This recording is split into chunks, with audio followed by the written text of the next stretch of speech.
Olá pessoal, tudo bem? Sejam todos bem-vindos por mais uma videoaula transmitida aqui pela Rede CETEPS para você, tá?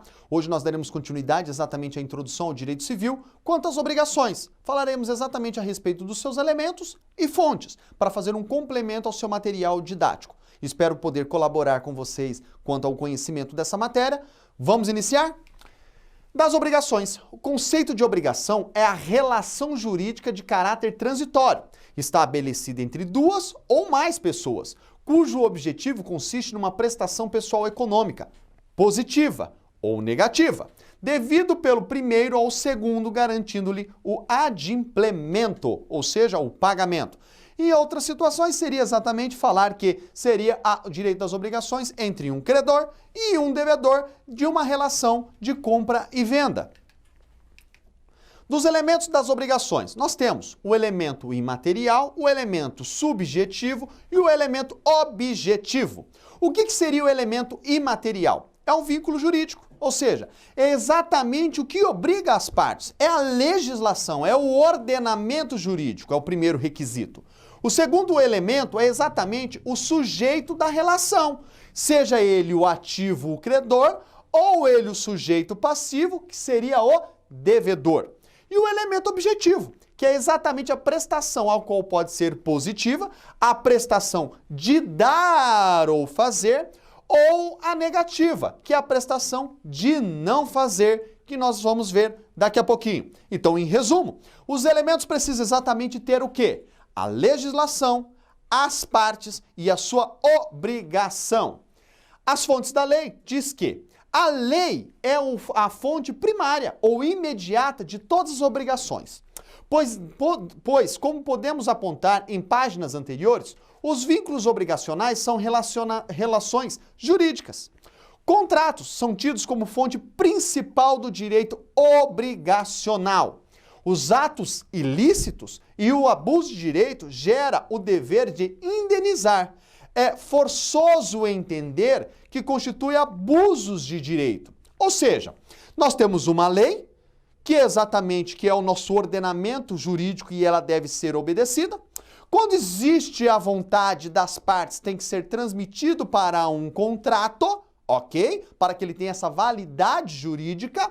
Porém, também, caso ocorra os atos ilícitos ou o abuso de direito, terá que ser reparado, conforme será visto em outras matérias, em outras videoaulas.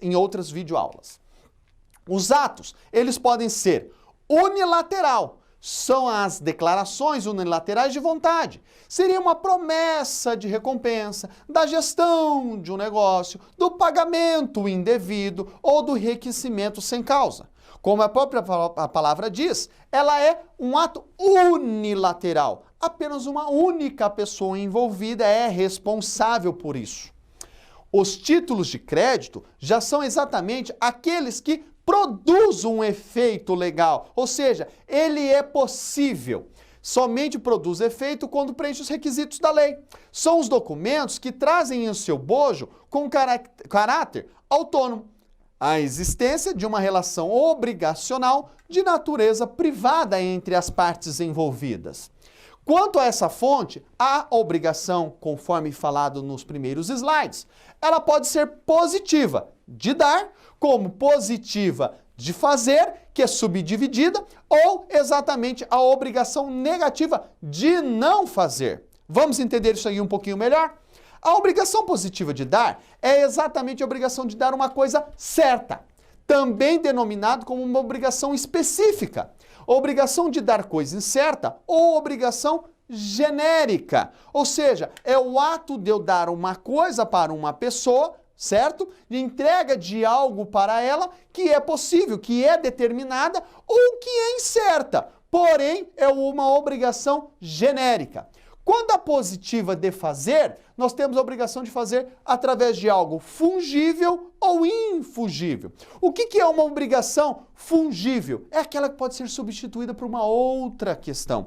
Vamos lá? É a obrigação de fazer de algo fungível é quando eu falo para ela que eu vou em determinada uma quantia, de quantidade de saca, mas não de determinado lote do talhão de uma colheita. Ou eu darei para ela uma questão de um caminhão de gado, Porém, sabemos que todos eles são nelórios, mas não é específico cada um numerado. Isso daí é uma questão fungível, ela pode ser trocada. Dinheiro, eu te dou R$10, você me dá R$10. Ou seja, é a troca de algo do mesmo valor, certo? Só que você não tem uma questão que é infungível, que é exatamente a questão da entrega de uma obra de arte. Ou seja, a minha obrigação de fazer naquele contrato, ela é determinada, não tem como eu alterar por uma outra situação.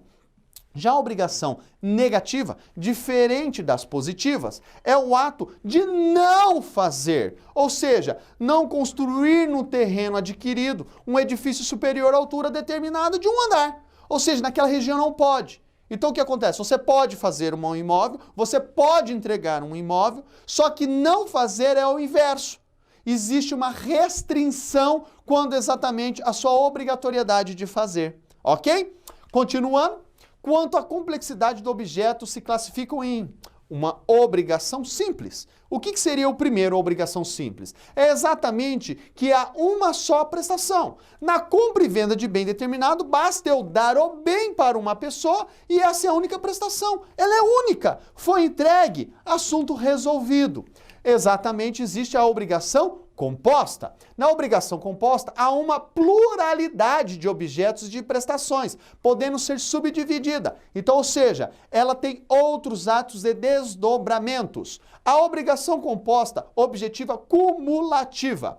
O sujeito passivo, ok, que seria o devedor nesse caso, tem as prestações cumulativas a cumprir, ou seja, deve cumprir todas as prestações previstas.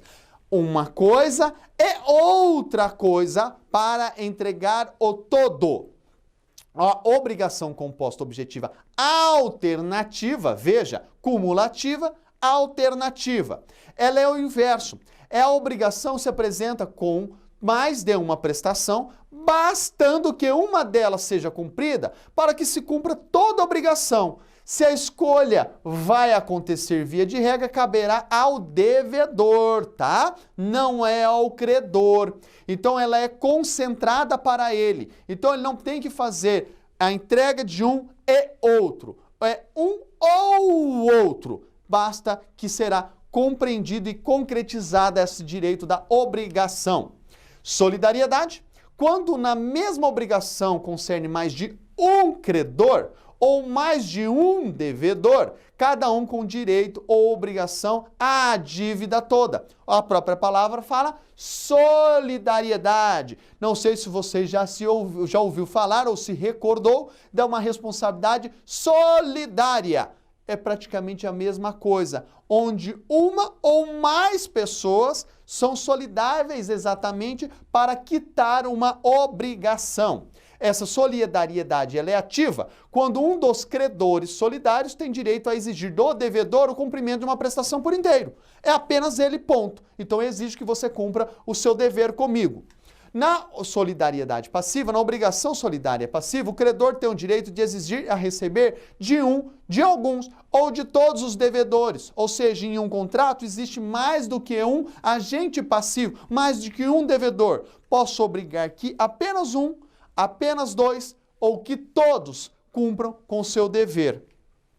Quanto à divisibilidade ou indivisibilidade do objeto obrigacional, se classificam em quê? Uma obrigação divisível ou uma obrigação indivisível. Neste caso, terminamos exatamente o nosso primeiro módulo aqui deste slide e daremos continuidade no próximo vídeo aula. Espero você lá, um forte abraço e até daqui a pouco.